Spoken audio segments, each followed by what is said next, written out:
Today I got Sue Patberg on Nova Legends. I went to high school with Sue. She was Robinson High School, Fairfax class of '85, and I was '84. But thanks again for coming on. Absolutely. This is fun. Really exciting to reconnect with you.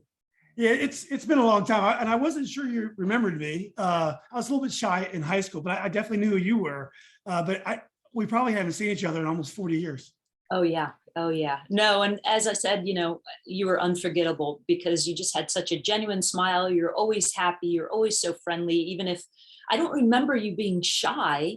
But yeah, unforgettable. So well, I was really short. I was like 5'4", and then I'm 5'10" now. I grew in college, so maybe wow. maybe that led to my shy. I would have been better in basketball if I was taller. You up at Spud Webb, man. Spud Webb. Exactly. No excuses, coach. As a good coach, there's no excuses. You got to get it done. I don't care how tall you are. But right. yeah. Well, first of all, you've been at Emory University, I think almost 20 years, 19 years now. I think, let's see, 17. I think this will be my 18th coming up. 18th year, and you had another great season. You won 12 games. First of all, why don't we start? What'd you think about this year's season, and also how's the recruiting going in the off season? Well, this year's season was really interesting because of COVID. Emory University didn't allow us to have a season in 2020. So in the fall of 2020, when our season should have been, we were not allowed to gather with our players in more than a group of 9, and we could not use a soccer ball. So we had to be 6 feet apart outside with masks on. So you can imagine what that was like. So then the spring came, we got a new athletic director, we got a new president, and things got a lot better. So then we were able to train with our team and first socially distance, and then small groups, and then full training. So we had a spring of 2021. So heading into the fall, we really had no idea what it was going to look like. If we were going to be good, if we were going to be not so good. And it ended up being a great season. Went to the NCAA tournament again, lost, unfortunately, in the round of 32 in overtime.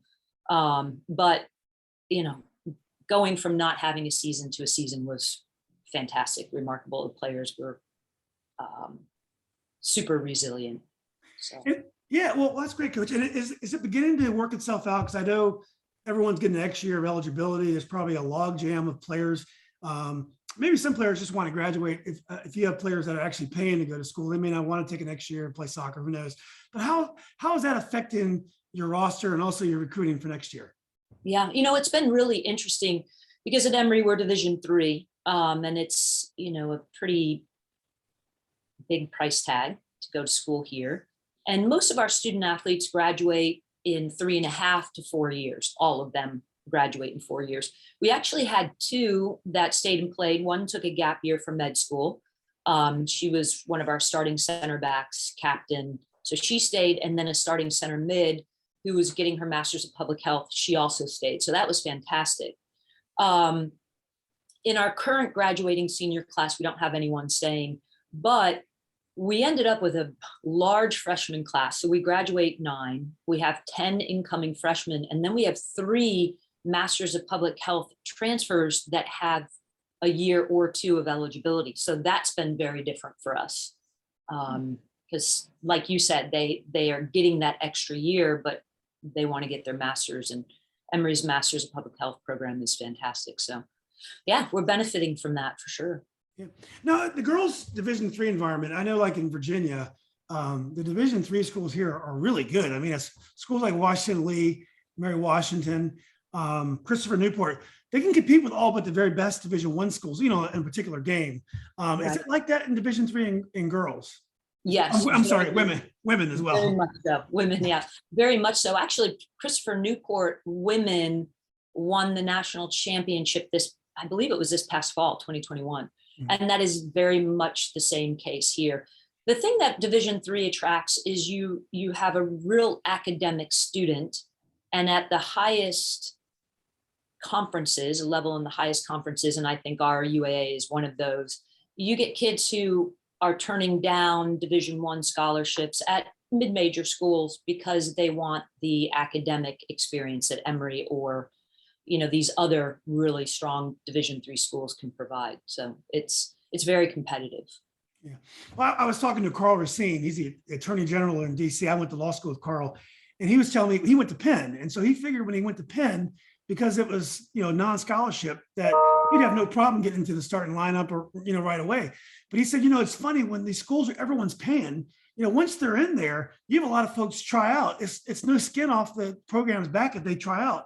It might end up being a lot more competitive than you actually anticipated. Right. No, it's very true. We get a lot of people that are interested in trying out because it's so tough to get into school here.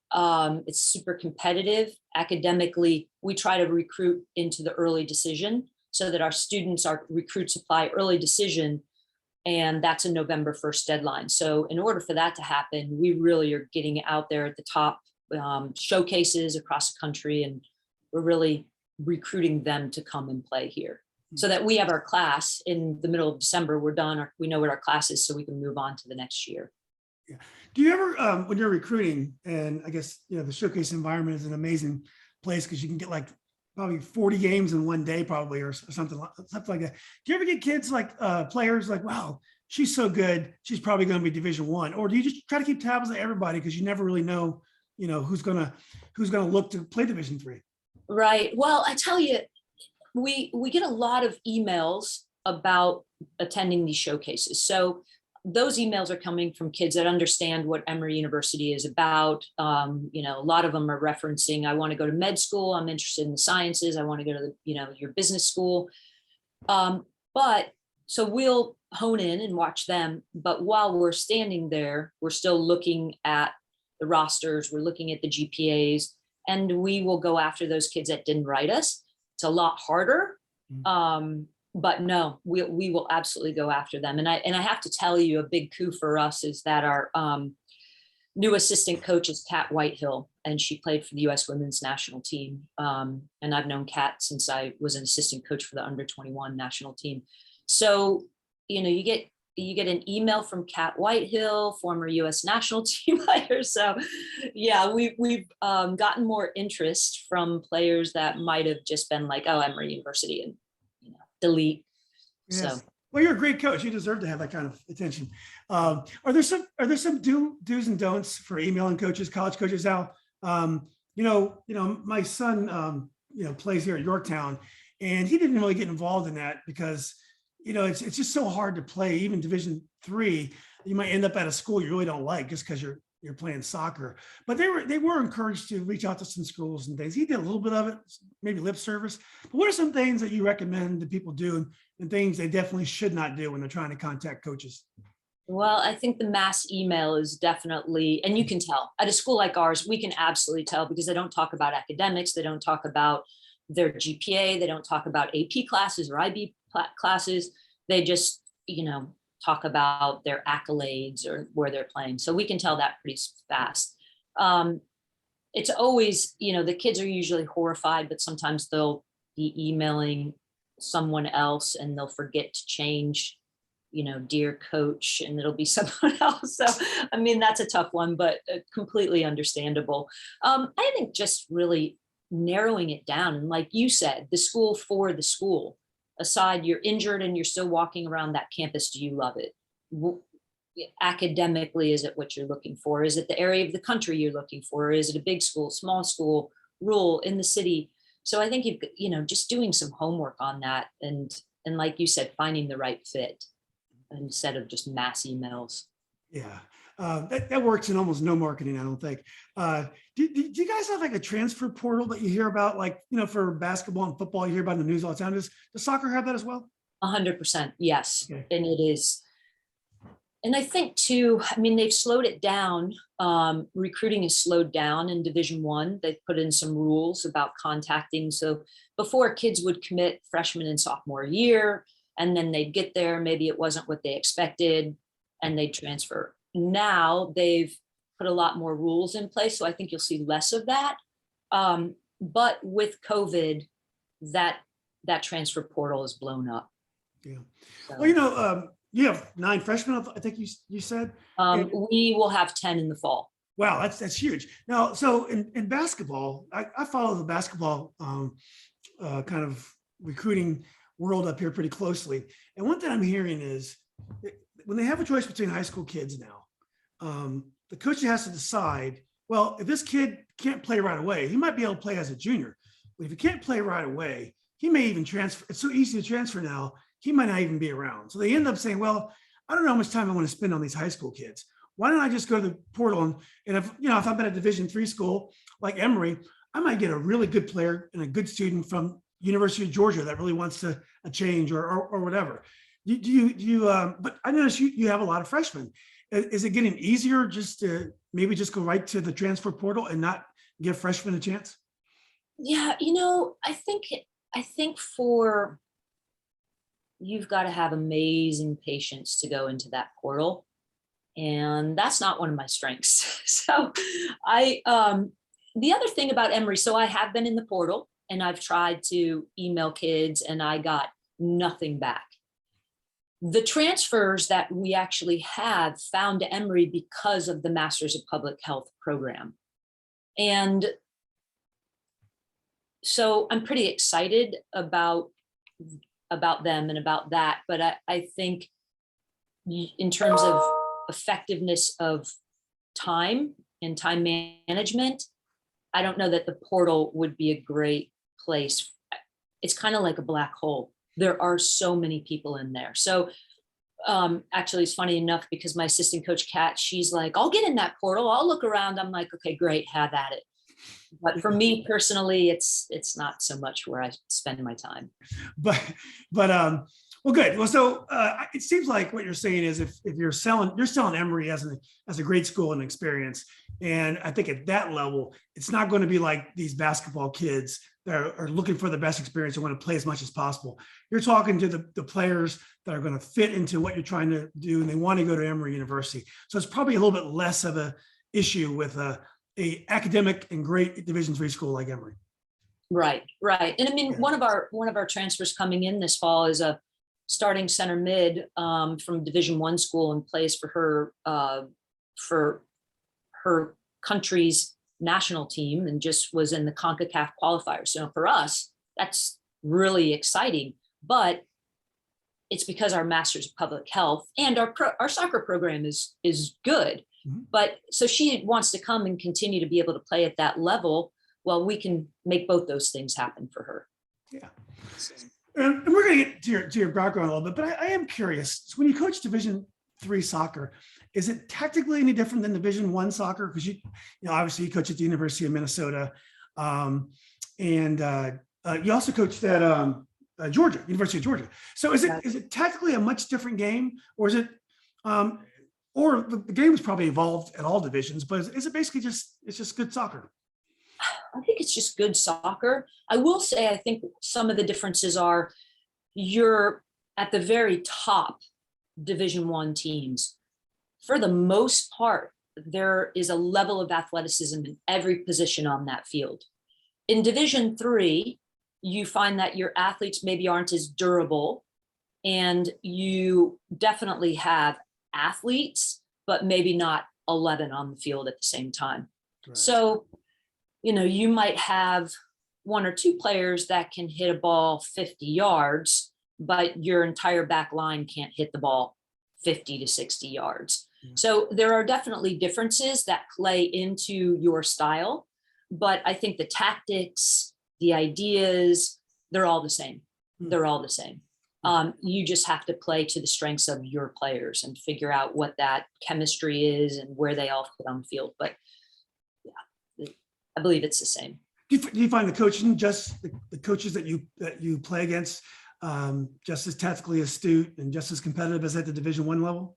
I definitely do. And again, you can't rely on pure athleticism and speed. Oh, we're just going to play it long and this kid's going to run the ball down and she's going to cut in, she's going to go to goal. I mean, you've got to really, sure, you might have some players that can do that, but you don't have a team full of them. And I was just talking about another Division III school who, when we play at their place, their coaches changed, but when we used to play at their place, we might only win 1-0 because they just bunkered and countered. And it was like so frustrating for us to break it down. And so we'd win.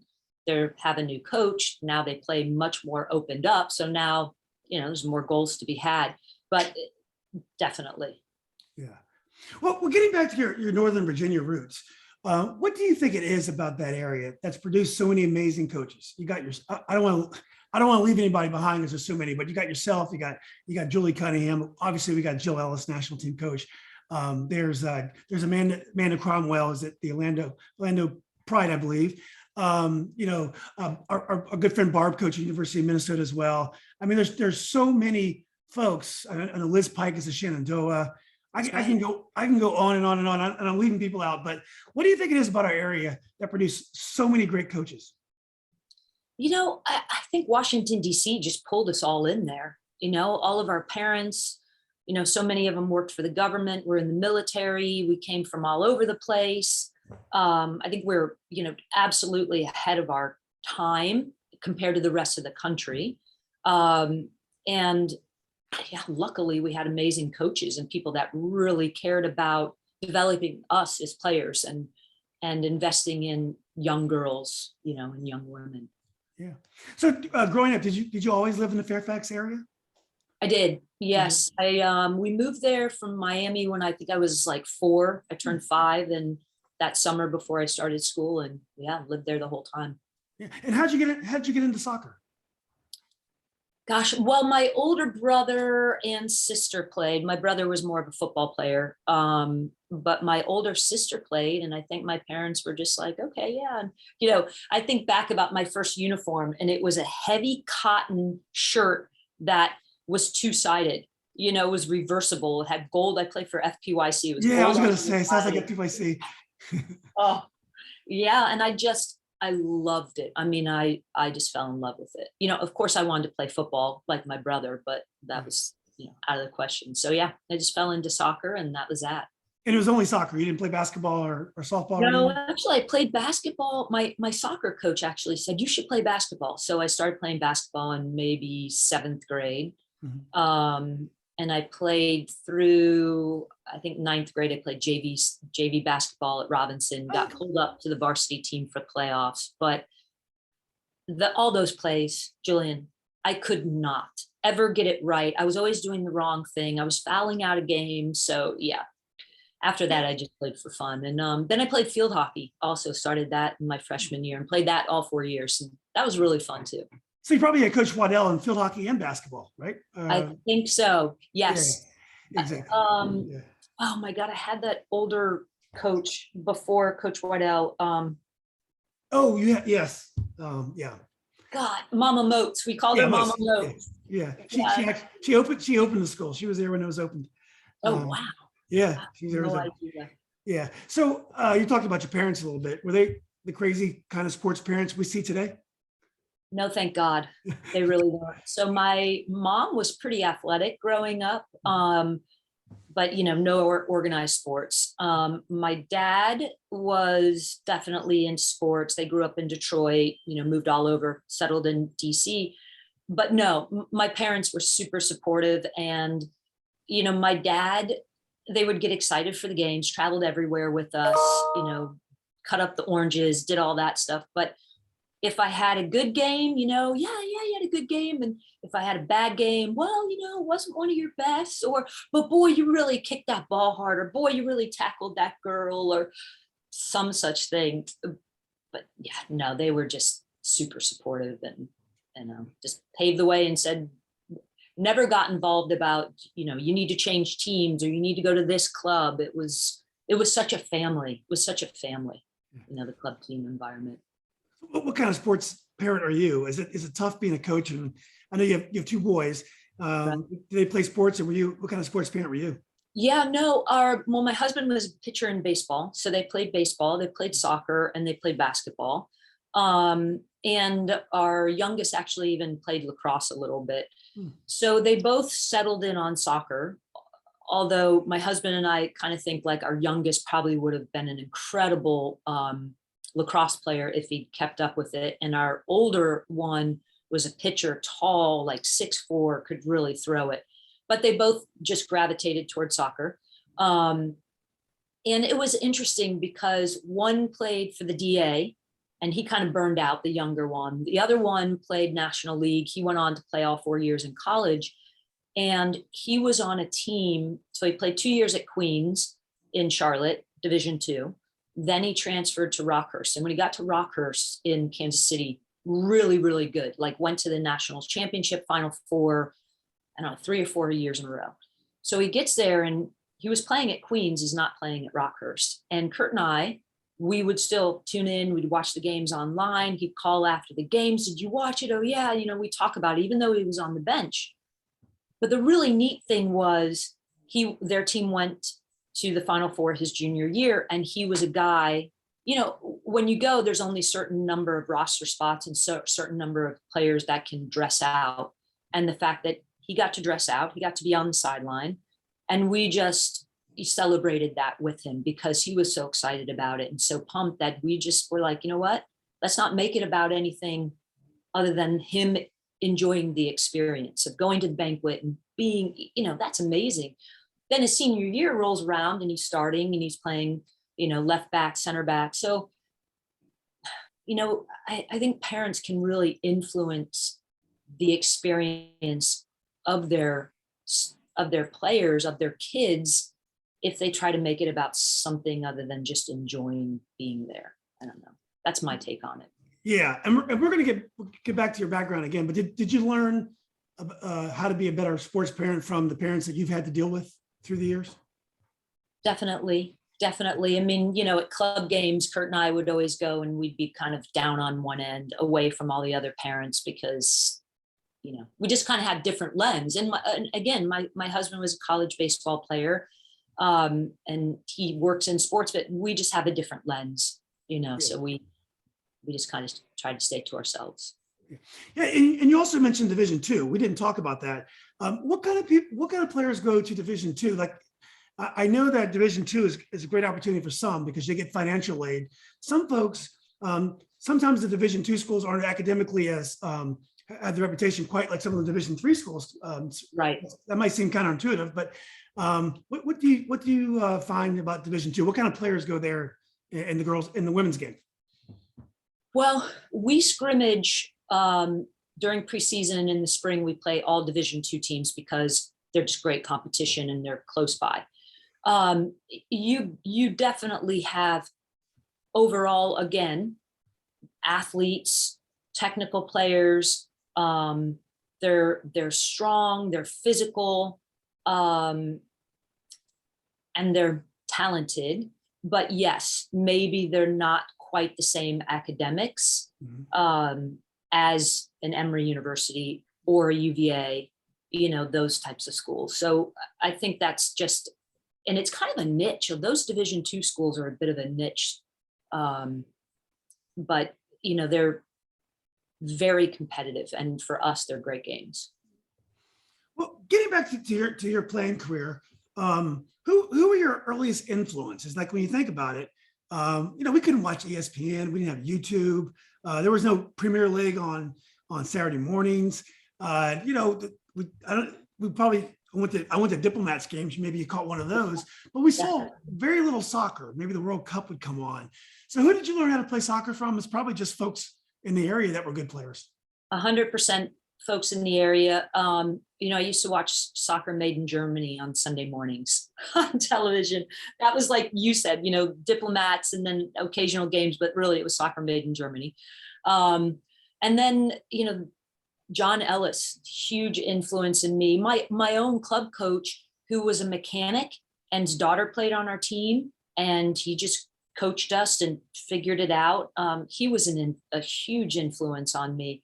What was his name? What was his name? The coach? Don Beach was his name.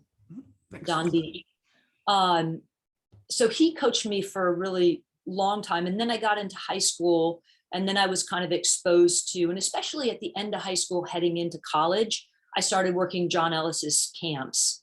And that was really probably where I learned how to break something down and actually teach it. And Then I came back after my first year in college and I played for the Galaxies, Braddock Road Galaxies, Oh, Cindy yes. Cunharo's dad's team. And John was helping them.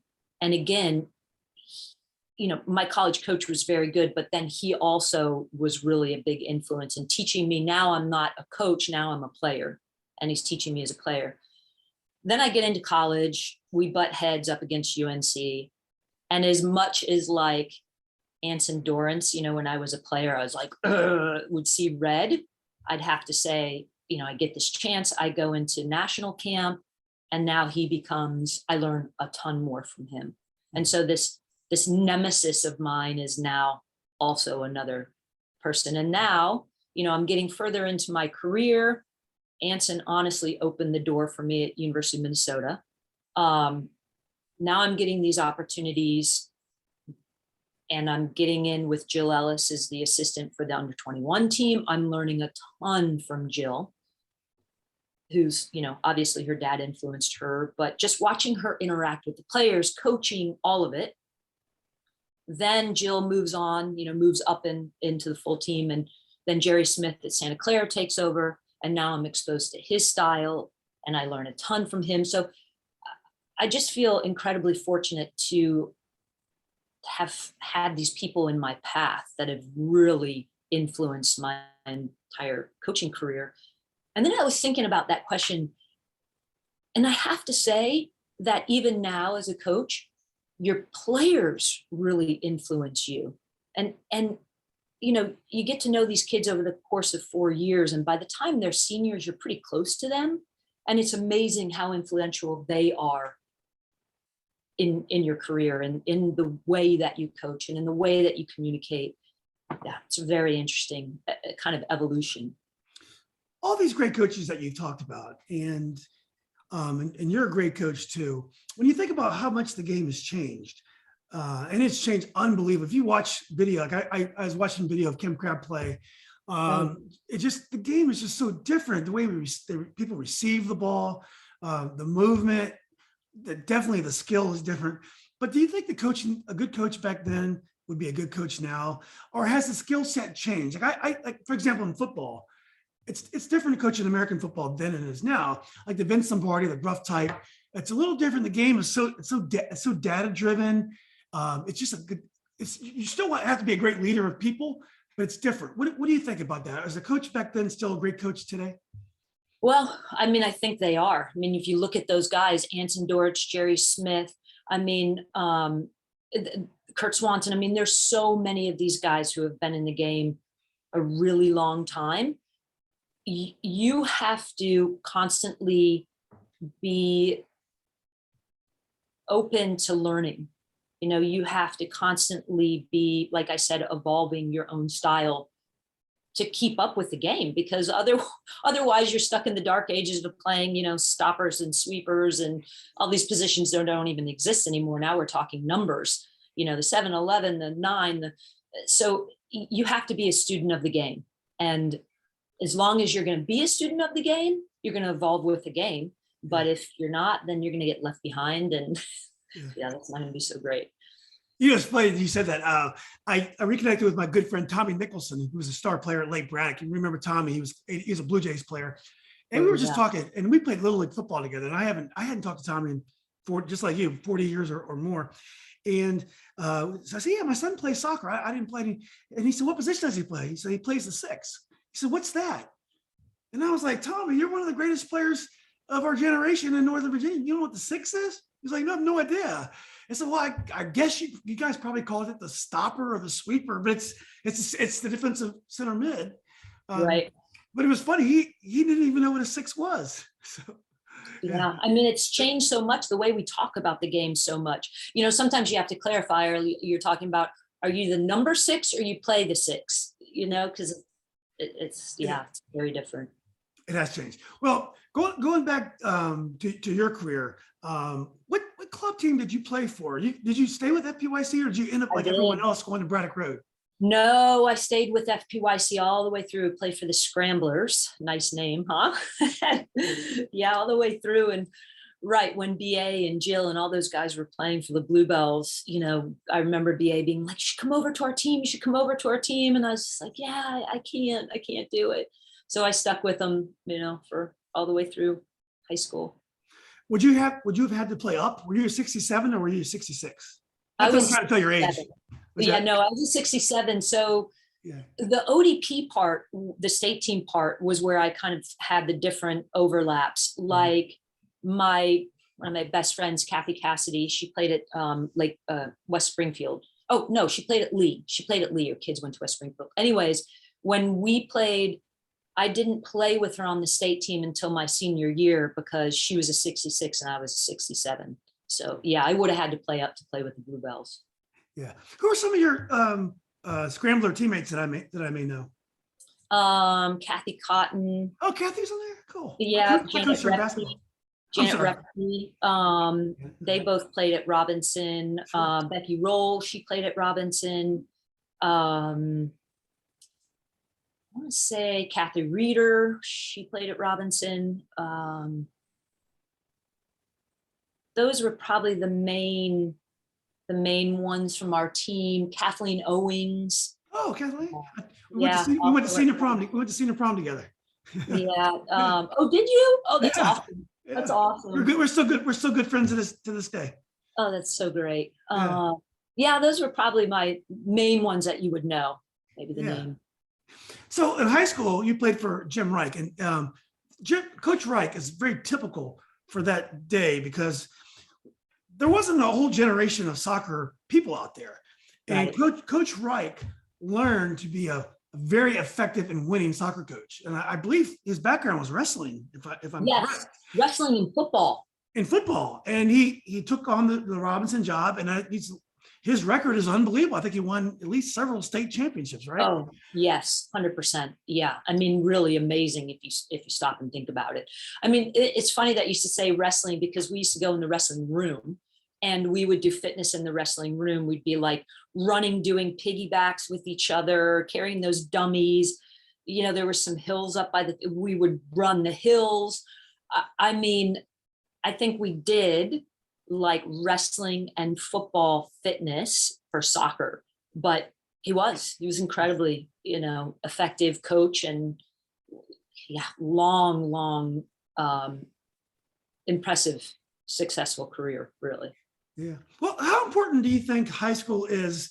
And this question might be different for high school girls and high school boys. Like, for example, boys, there are times when people are playing high school soccer, the good players are playing high school soccer. And then like now, the MLS Next is they're not allowing their players to play high school soccer. The ECNL, which is another great league, they can play high school soccer. And, kids sometimes, if they have a good coach at their high school or they have good teammates, they may want to play. But, it's very uneven in terms of the high school soccer experience. What is your thoughts on whether top players should play, not like, national pool players, but, very good players that can play at Division III. Should they play for the high school team if they want to? Yeah, that's a really interesting question. And you're right, there is a huge disparity in high school teams. Sometimes these elite club players, these ECNL players, may be their only ECNL player on their team. Sometimes there's 5 of them on their high school team. So it's a hard question to answer for across the board. Here's my thoughts on high school. I used to coach an ECNL team for Concord Fire for like 4 years. And one of the things that I did see is I did see them go to their high school team, and at their high school team, now in an ECNL team, everybody's good. Your entire team is good. So maybe there's not a superstar. Now you go to your high school team and you are running the show. And that means you're touching the ball all the time. You're gaining massive confidence. Maybe on the club team, you play outside back, and on your high school team, you play forward. So now you're scoring all these goals. I would see kids come back to the club environment with a whole new set of confidence and some skills. And sure, maybe they would try to do things in the club team that they couldn't do, like dribble through 3 people. But a lot of times I felt like the positives outweighed the negatives, and you'd get them back into club, and sure, you'd get them fit like you needed to because they wouldn't be the same fitness level. And essentially they'd get back to realizing like, okay, I can beat this first player, but now I need to pass around the second player. I need to combine whatever. So I kind of have a, maybe I'm different than most people.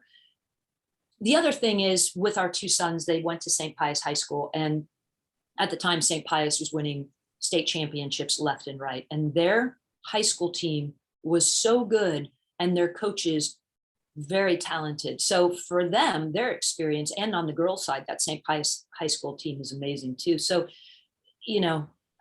I've kind of seen a little bit of all of it. But there's also, the risk of pretty bad injuries because you're playing against someone who's out of control or really doesn't know how to play. So there's a lot of facets to it, I think. Yeah, or you're playing two clubs at one. You're playing on two teams at once. Maybe you're overusing all those muscles as well. But also, you touched on some of the different club structures. I know the boys side pretty well. What about the girls side? What is the current environment, and do you think it's the way it should be? I know you have a girls. They call it the GA, I believe. I think they call it the Girls Academy. You mentioned ECNL, which they have boys as well. What is the current structure, and do you think it's effective? There are so many leagues. So you've talked about the two, and I would say in general, those are the two main leagues, but now there's a DPL, Developmental Player League, coming along. There's national leagues. There are so many leagues, I can hardly keep track of it all, to be honest with you. Mm-hmm. And sometimes it feels like in one club, you're in a GA club, and so your teams are really good at the 05 and the 07. And then maybe in these, you're not so good. So this ECNL team in your same area is really good in the 04s where you're not, and the 6s, and, there's just, sometimes I think it's almost a little watered down. Yeah. And it's truly, club soccer is a massive business. Yeah. And so at times you feel like, okay, I'm going to the GA events. We're going to the ECNL events. Oh my God, should I be at this DPL event that's this weekend? Should I be here at this event this weekend? You kind of can drive yourself a little crazy, worrying about where you should be and the players you're missing. But,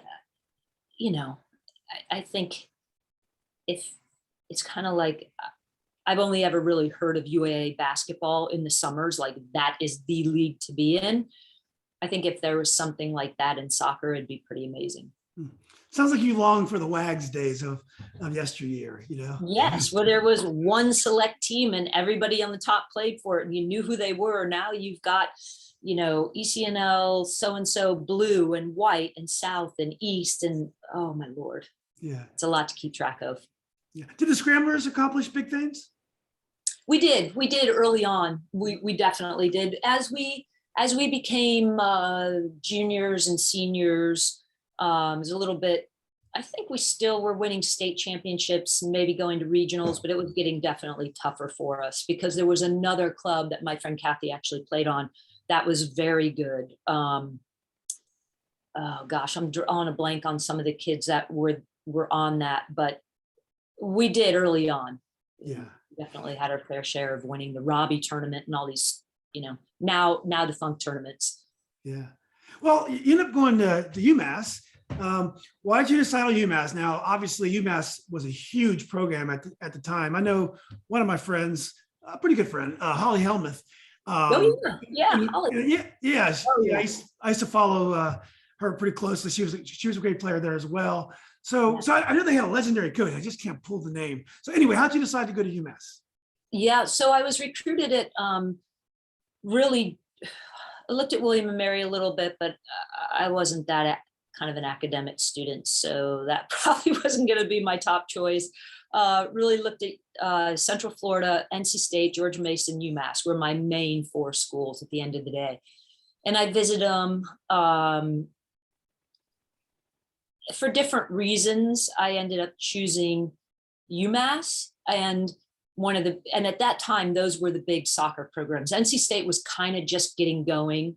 And UCF, I mean, that was during Shell Acres time. So they were very, very good. George Mason, they won the national championship my freshman year in college. So they were really good. And then UMass had been to the Final Four like 3-4 years. So Ken Bonda was our coach. And I don't know, I just went up there, and I think it was kind of a little bit of default. I mean, I went in like January, it was freezing cold. They'd just gotten back to school. There wasn't like, I didn't walk around and go, oh my God, this is like amazing. This is where I want to be. I think I was like, okay, yeah, they're really good at soccer. And sure, I'm going to get my degree because my dad will, Kill you. I'll get in big trouble if I don't, but I don't know. Nowadays, when I think back and all of the options that there are, I would have probably had a very different, I would have looked at it very differently now than I did then. Well, you did great.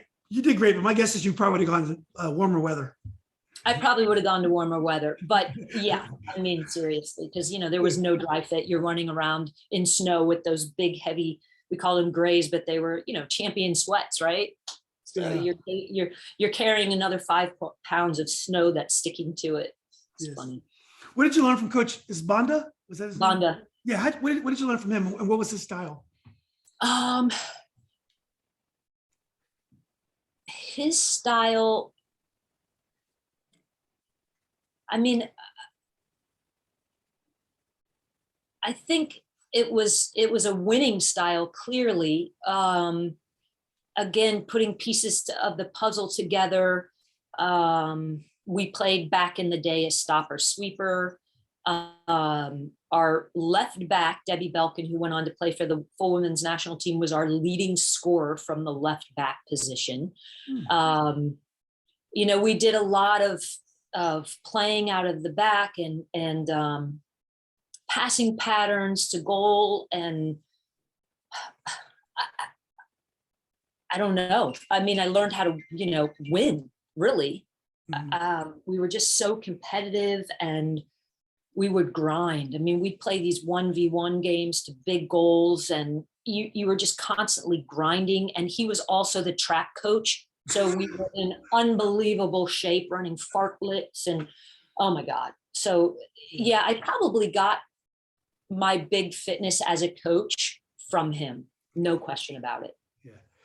Well, unbelievable record. You got three with the 3 Final Fours. You won the MVP one year, and you were also Defensive Player of the Year. What are some of your other highlights that you remember from your playing career? Probably one of the things that of course, your teammates. I mean, all the silly things that you did, when traveling, and things that probably don't want to talk about, but funny things.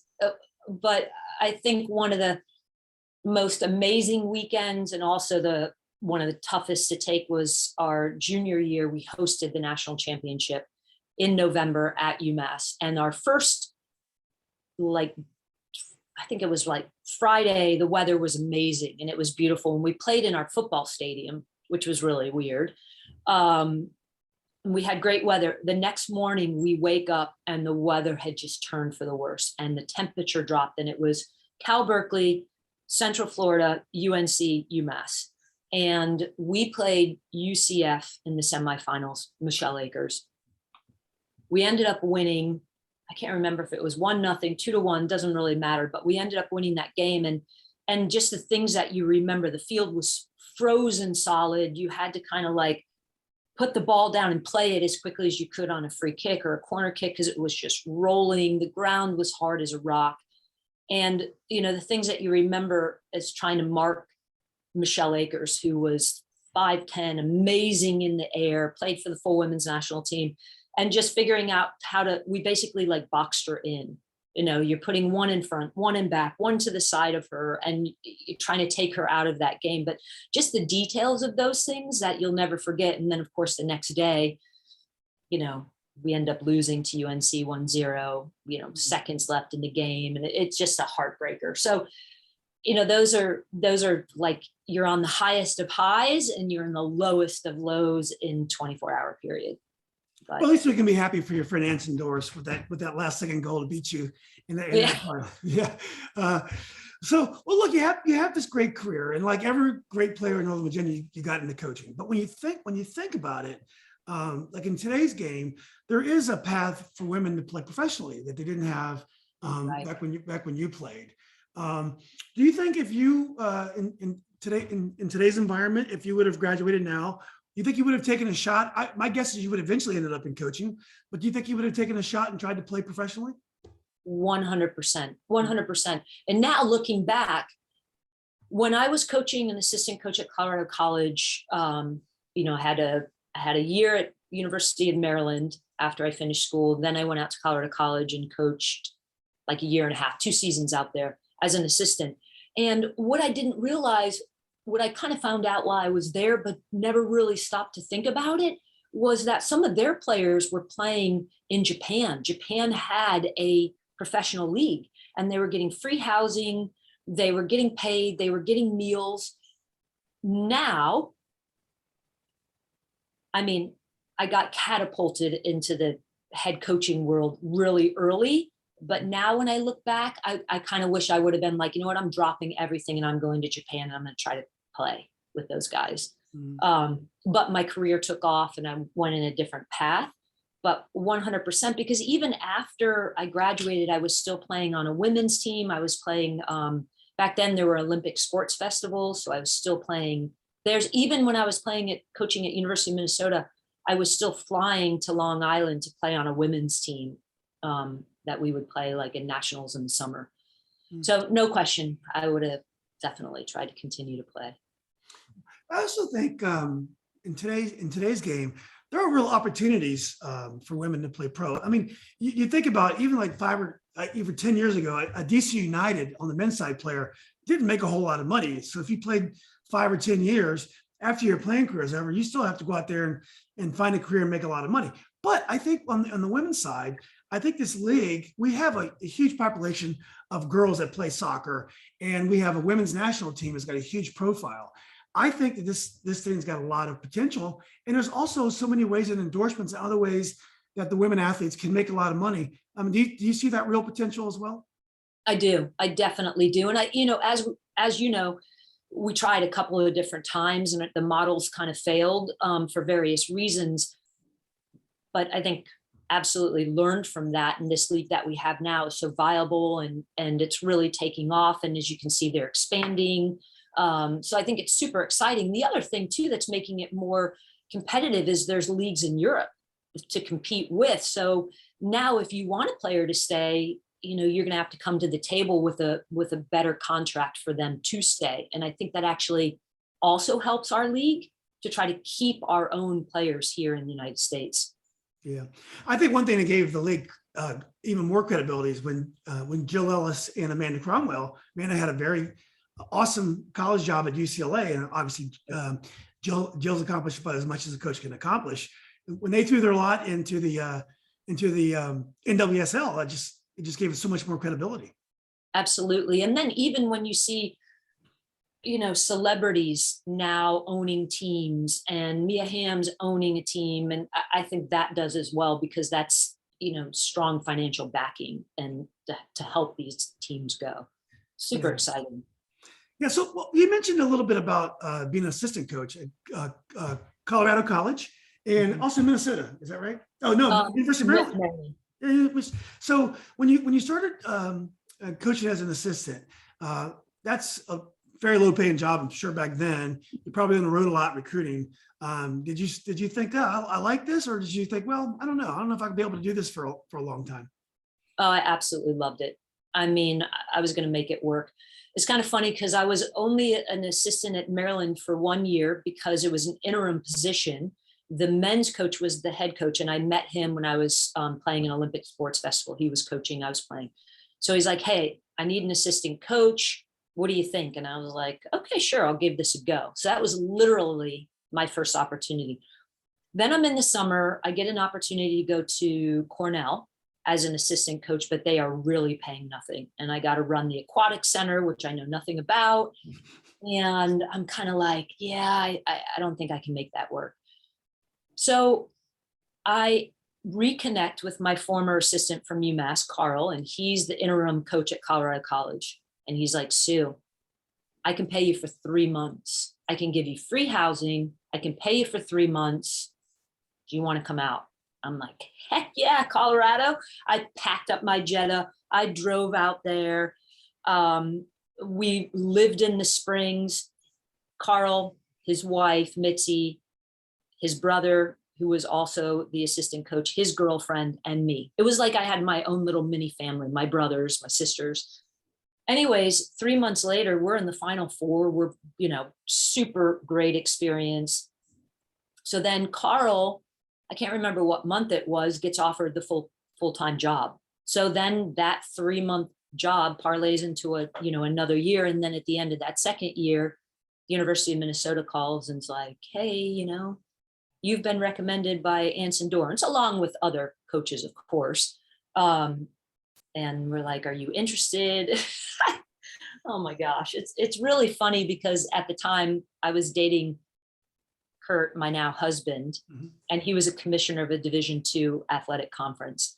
And he was like, are you crazy? You need to send them your resume right now. And I was like, I was getting ready to go home for winter for Christmas and back to Virginia. And I was like, I don't have a resume. I don't have a cover letter. And he's like, oh my God, I'll do your resume for you. Just send me your stuff. And so he literally put it together for me, sent it to them. I'm kind of like, whatever. I'm really happy in Colorado. I love Colorado College. I love, being an assistant coach. The next thing you know, I'm interviewing. I'm flying up in February to Minnesota. I'm interviewing. The next thing you know, I'm getting the job. And I walk into our head coach's office and I'm crying. And he's like, what's going on? Are you okay? And I'm like, Carl, I got the job, because I knew I had to take it, but I was heartbroken. Oh my gosh. Yeah. I crack up at myself now. I'm like, you're such an idiot. Yeah. So when you took the job at Minnesota, did you have a clear plan of what you want to accomplish, how you wanted to play? Did you reach out and try to find some assistants, some of your old colleagues, some of your old teammates or competitors? I did. It's funny because you don't know what you don't know. So here I am, 24, going in there. I'm like, we're going to rock this. I'm going to be great, which again cracks me up. So the athletic director at the time, she did an amazing job. So I fly back up there for a recruiting weekend. She had literally recruited all of these kids to come in for the day for like 2 days straight. And she had them meeting with me. She had them touring the campus. She had the families meeting with her. I mean, she had this entire itinerary.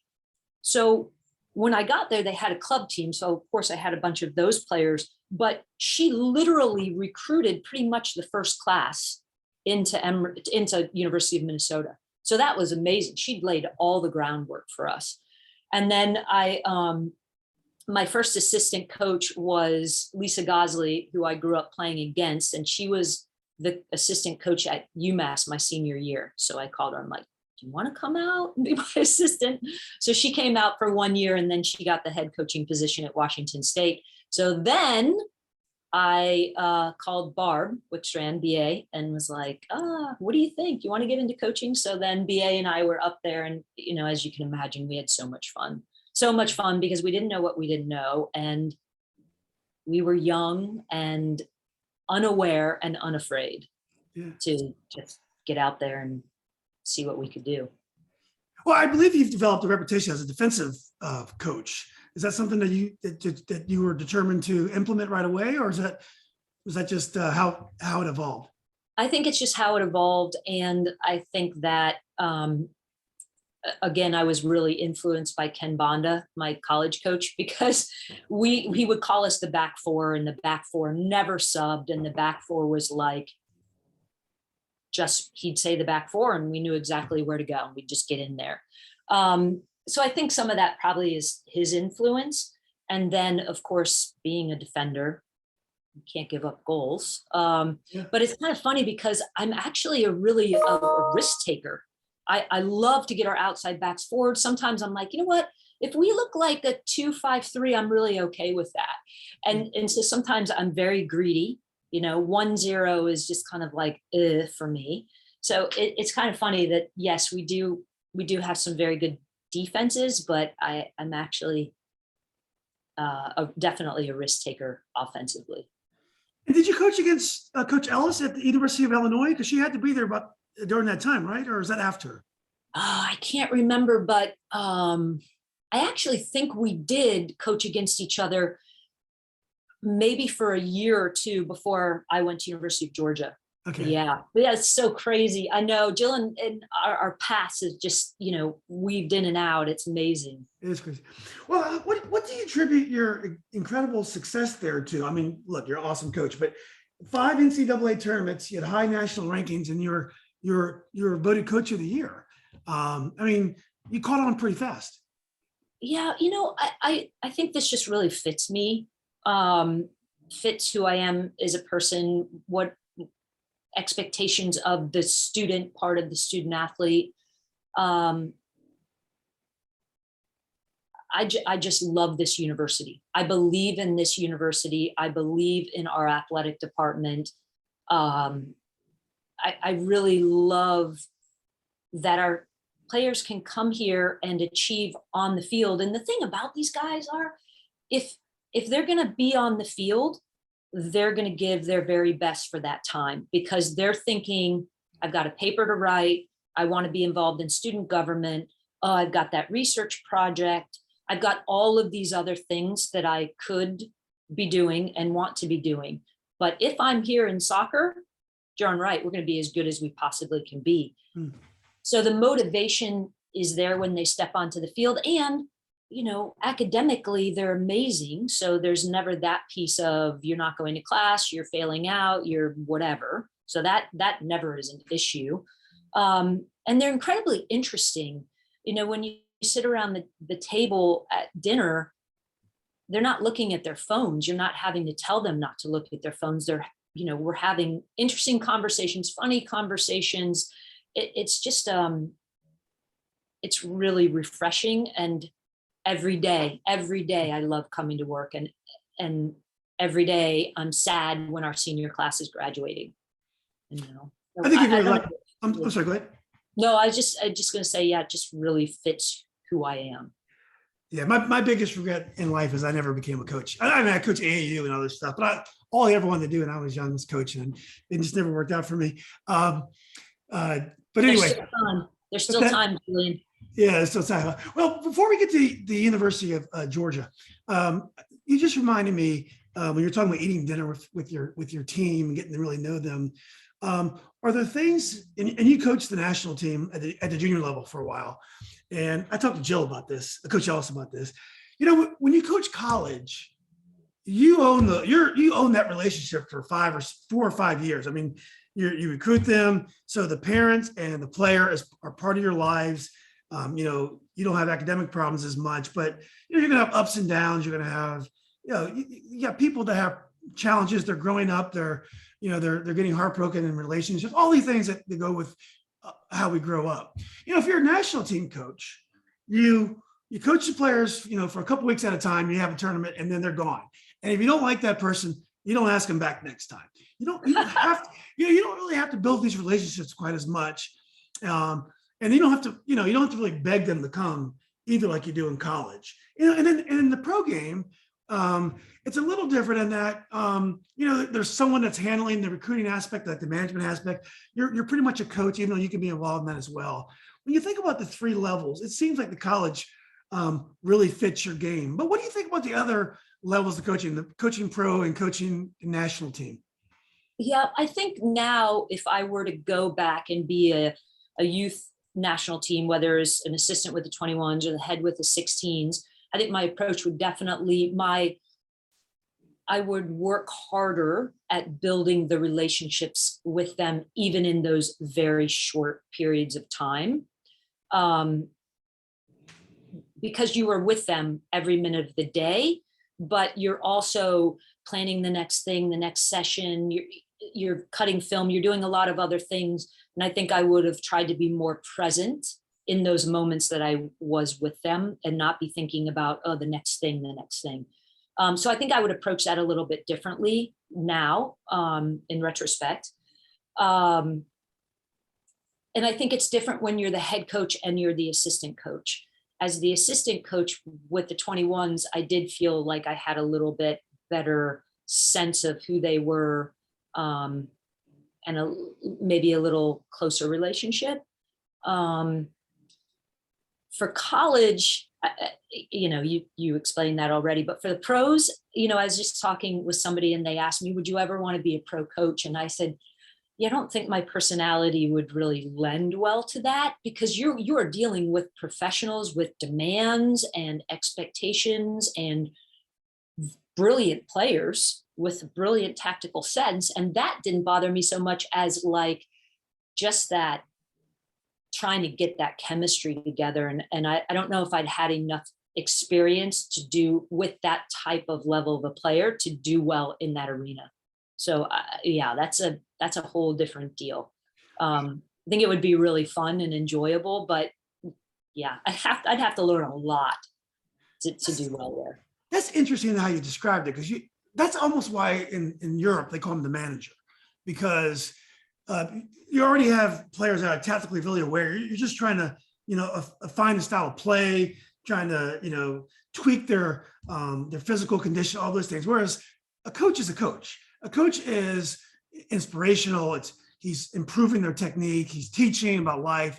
It's, when you're coaching pros, that really is kind of being a manager, and being a college coach is being a coach, kind of, maybe. Yeah, I mean, I think at that pro level, you're really trying to massage that group and finding the chemistry of, okay, these two players work amazingly well, but this third player, not so great. I mean, the details, yeah, very, very interesting and intriguing for sure.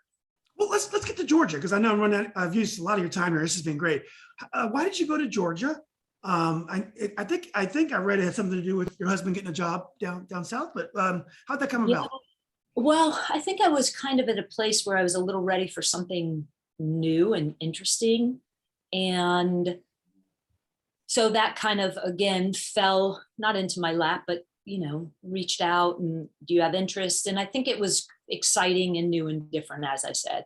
And the idea to get into a warmer climate was really, really exciting. And the SEC was just taking off. I mean, the Big Ten had kind of filled out the teams and the SEC was really taking off.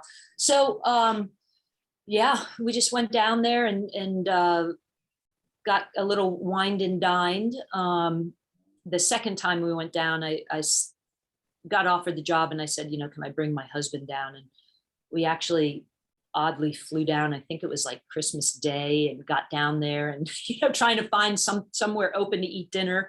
Anyways, met with Coach Dooley, Vince Dooley at the time, and really got wined and dined and, thought, well, let's give this new adventure a try. And so, yeah, we went, our children were, I think Ty wasn't quite 1 and Luke wasn't quite 3. That's amazing. And, wow.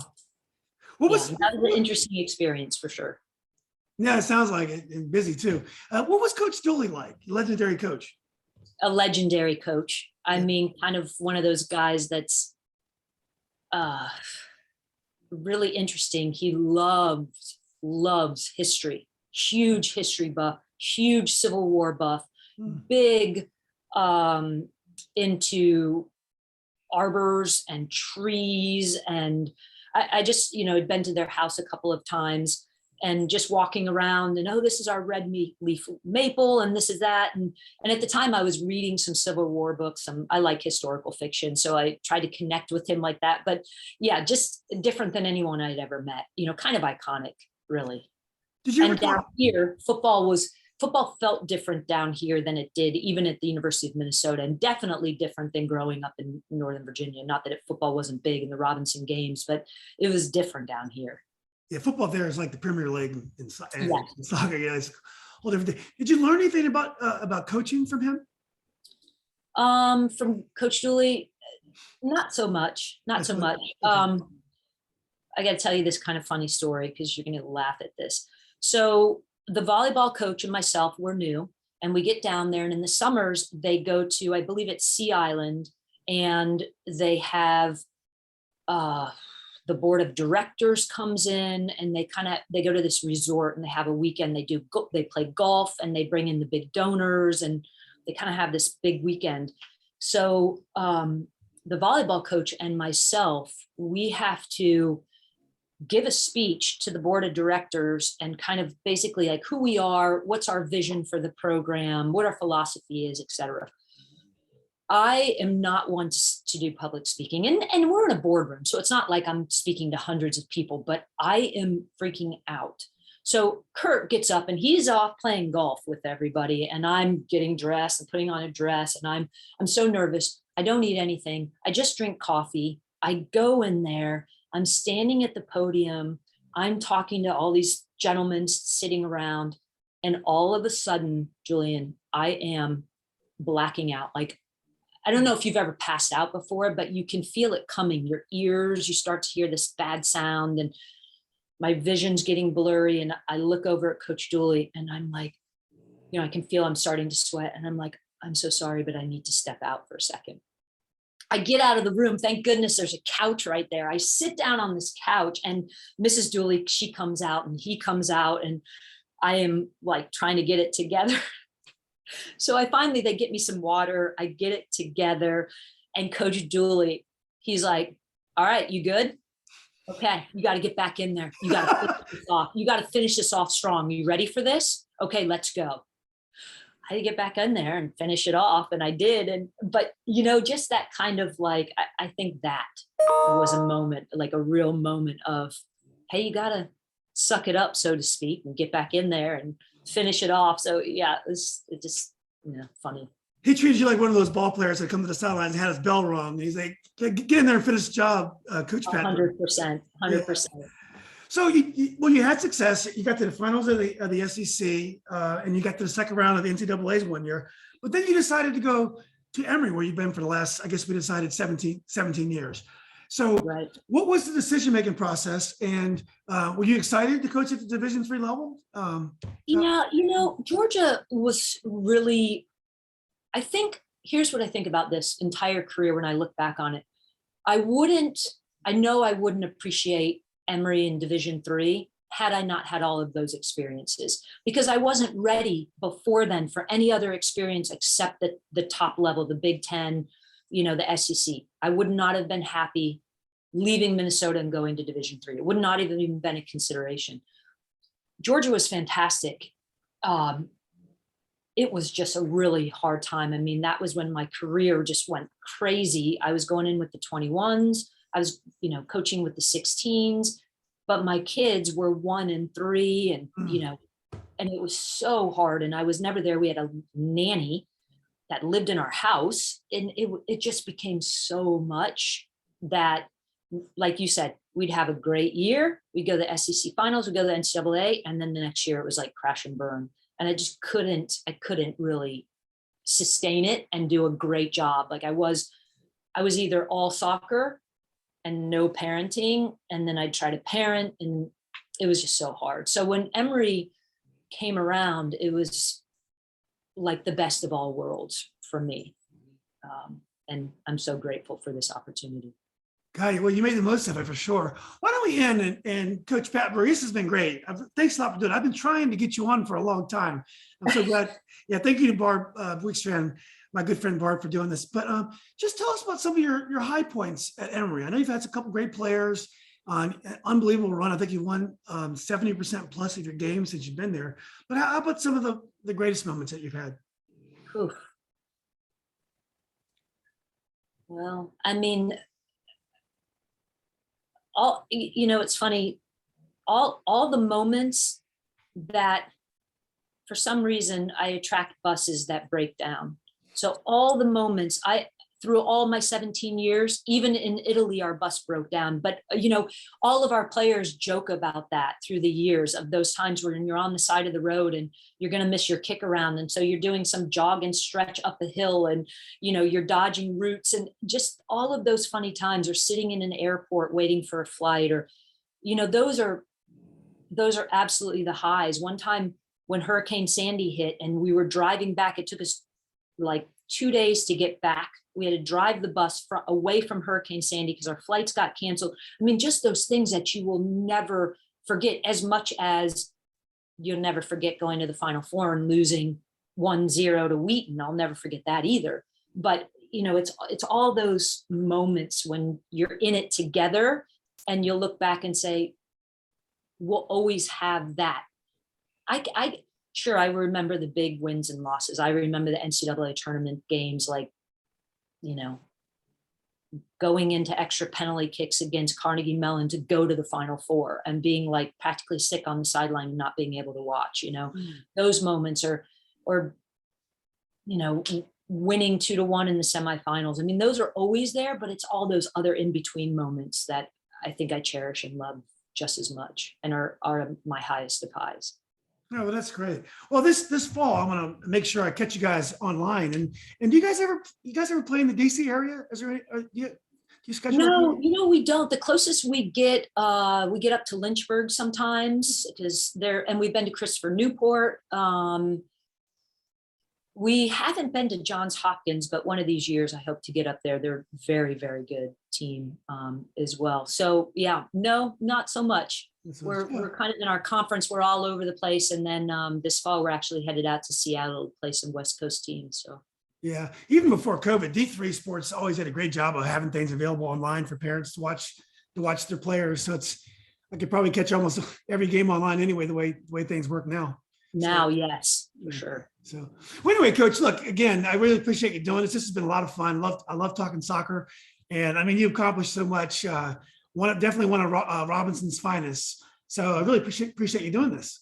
Thanks, Julian. It's been fantastic to reconnect with you and see you again. Really fun. Oh, that's awesome. Thanks for saying that. And let's keep in touch. Absolutely. Definitely. Let's keep in touch. Okay. All right, Coach. Well, thanks again. Have a great day now. Take care. You too. All right, Bye-bye. bye-bye.